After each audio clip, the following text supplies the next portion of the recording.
السلام عليكم ورحمة الله وبركاته. الحمد لله رب العالمين والعاقبة للمتقين والصلاة والسلام على رسوله الكريم وعلى آله وأصحابه أجمعين. وقال النبي صلى الله عليه وسلم الدعاء هو العبادة أو كما قال عليه الصلاة والسلام. প্রিয় সুধী, আজকে আমাদের আলোচনার বিষয় হলো দোয়া কবুল না হওয়ার 5 কারণ। যে আমরা তো অনেক দোয়া করি কিন্তু আমাদের দোয়া কবুল হয় না। তো আরেকটা বিষয় হলো আমরা সব সময় সৃষ্টির কাছে না চেয়ে স্রষ্টার কাছে চাবো। কেননা সৃষ্টির কাছে চাইলে মানুষের কাছে কোনো কিছু যদি আমরা চাই তাহলে কি মানুষ রাগ হয়, কিন্তু আল্লাহর কাছে না চাইলে আল্লাহ তাআলা কি নারাজ হয়। তো আমরা আল্লাহর কাছে বেশি বেশি চাইবো। তো দোয়া কবুল না হওয়ার 5 কারণ। প্রথম কারণ হলো হারাম ভক্ষণ করা, যেমন হারাম ইনকাম, অথবা আপনার ইনকাম যদি হারাম হয়, আপনার উপার্জন যদি হারাম হয়, তো সে উপার্জন দিয়ে যদি আপনি খাবার খান এবং দোয়া করেন তাহলে কি সে দোয়া আল্লাহ তাআলা কবুল করবেন না। তো রাসূল সাল্লাল্লাহু আলাইহি ওয়াসাল্লাম হাদিসে বলেন যে হারাম ভক্ষণকারীর শরীর জান্নাতে প্রবেশ করবে না।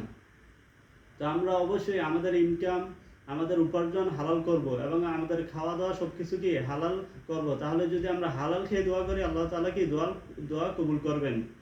2 নম্বরে হলো হারাম জিনিস প্রার্থনা করা, যে আল্লাহ তাআলার নিকট হারাম জিনিস বা নাজায়েজ জিনিস সেটা কি চাওয়া, তাহলে কি আপনার দোয়া কবুল হবে না।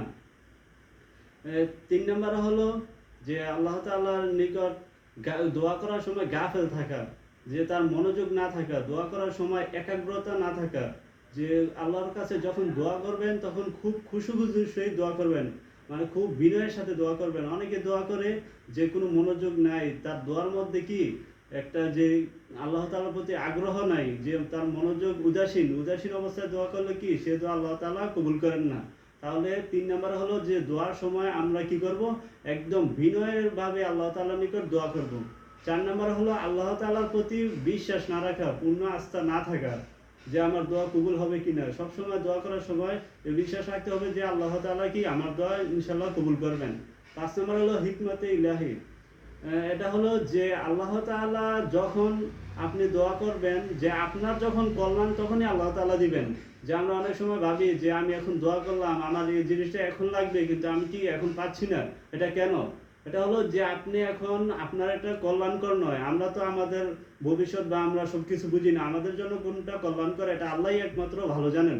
তো আল্লাহ যেটা আমাদের জন্য কল্যাণকর সেটাই দান করেন, আর যদি দান না করেন তাহলেও কি আল্লাহর প্রতি সন্তুষ্ট থাকা। কেননা আমাদের কিছু দোয়া আল্লাহ তাআলা পরকালের জন্য রেখে দেন, তখন কি আল্লাহ তাআলা এর উত্তম বিনিময় আমাদেরকে দান করবেন। তো আমরা সব সময় আল্লাহ তাআলার নিকট খুব বিনয়ের সাথে দোয়া করব এবং আল্লাহ তাআলা যে কারণে দোয়া কবুল করেন না সেই কারণগুলো আমরা বর্জন করব, সেই কাজগুলো থেকে আমরা দূরে থাকব। আল্লাহ তাআলা বেশি বেশি করে আল্লাহ তাআলার নিকট দোয়া করার তৌফিক দান করুন। ও আখিরি দাওয়ানা আলহামদুলিল্লাহি রাব্বিল আলামিন।